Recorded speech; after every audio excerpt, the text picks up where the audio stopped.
don't think the dating is the negative part. It's the what has turned into dating. Dating was supposed to be vetting, which was supposed to be like intentionally getting to know each other to find proper suitor for marriage.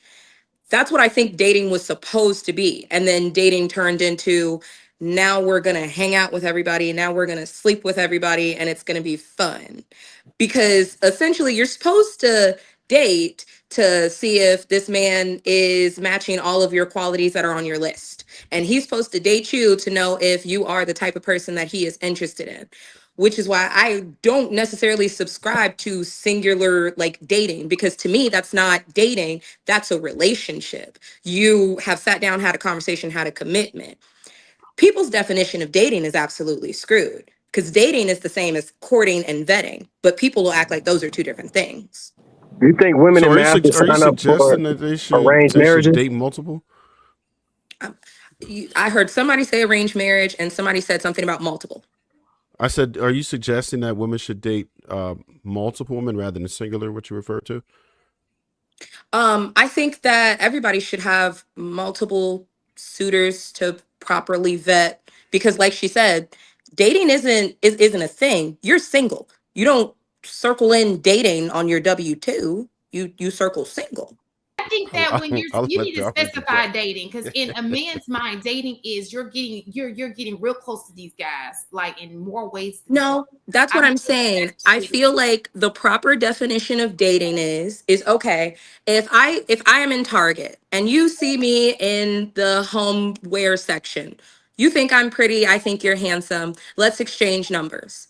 It doesn't have to be continuous like texting because I think that that gets repetitive if a man is just texting me saying like, "What you doing? What you doing? What you doing?" every day all day. I think it's nice to be able to go out to a lunch, go out to a dinner. And no, I'm not advocating for the super extreme narrative of how some women are saying, oh my God, you got to get me a black truck. You got to buy me an outfit. You got to take me to Ruth Chris. No, I'm saying a nice date at a Copeland's or something, for God's sakes, and just share a meal. And can I establish that your interests align with my interests? Your intellect aligns with my intellect. Can we do it again? And then maybe we get a little bit deeper on that next date and we start talking about finances. Are you religious? How do you want to raise children? When would you like to have children? That is dating.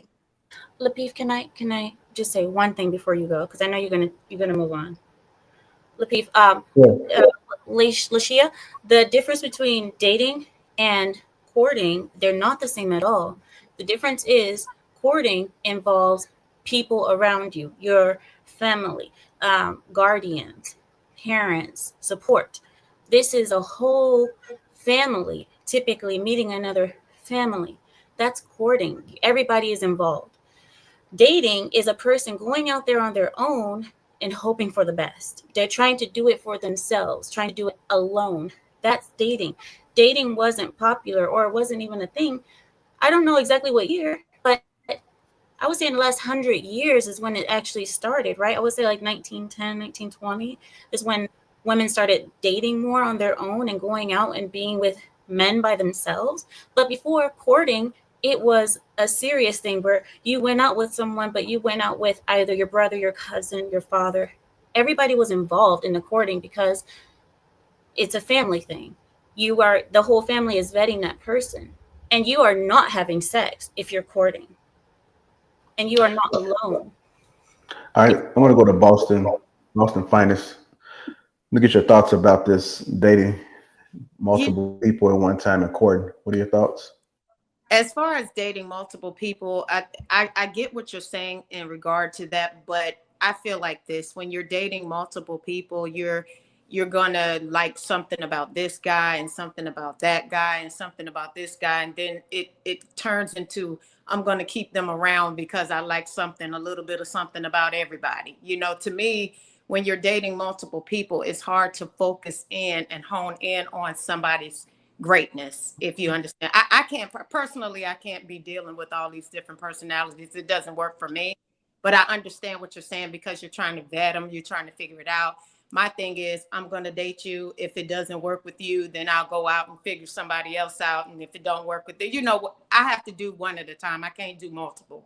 Do you That let it stop you from somebody pursuing you, though, is what I'm saying? Not necessarily take everybody at once, but I, if you're seeing someone and someone else asks you out, would you let that first someone stop you from accepting that approach from that other man? I think that's about conversations, right? Because Mhm. if you and someone are dating and you guys are not serious, y'all should have already had that conversation that I'm going to Mhm. people, and that depends, like I said, on conversation. If I meet a man and he meets me and we're trying to figure each other out and he want me to focus on him as he focused on me, then I'm respecting that. It's all about conversation as far as that part is concerned for me. Lashia, if you can be honest, really quick, Mhm. would you take a man serious that was seeing multiple women? If I liked him enough. Okay. I mean, that's what I'm saying. I I I told believe you feel her. this. like I believe I her. that's told my Queenie this multiple definition of times. dating, though. It's not fair for me to tell somebody cut off all potential anything that they have with anyone else if I don't know that I'm going to be like the person that lives up to whatever they're looking for. Because you don't stop looking for a better job just because you have a good job. Like, you, if it's not fully fulfilling you, you're gonna keep looking. You don't just hang out at Walmart if they don't have what you need.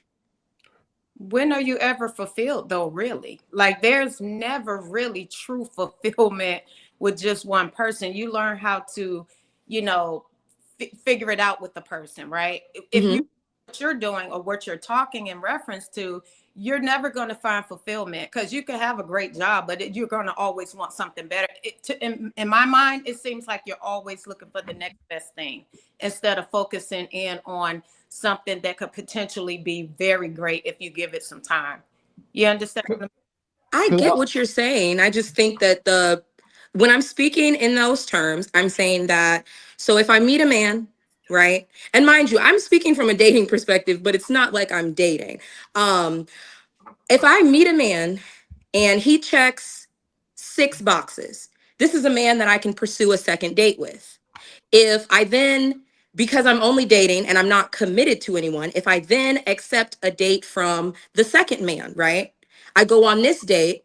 Now I have met somebody that may check 8 or 9 boxes.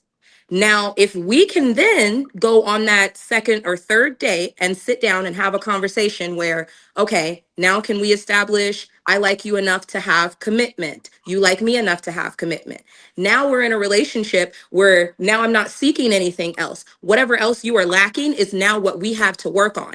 I have now had a verbal agreement with you that whatever I think you're lacking, whatever you think I'm lacking, we will now sit down and work on it.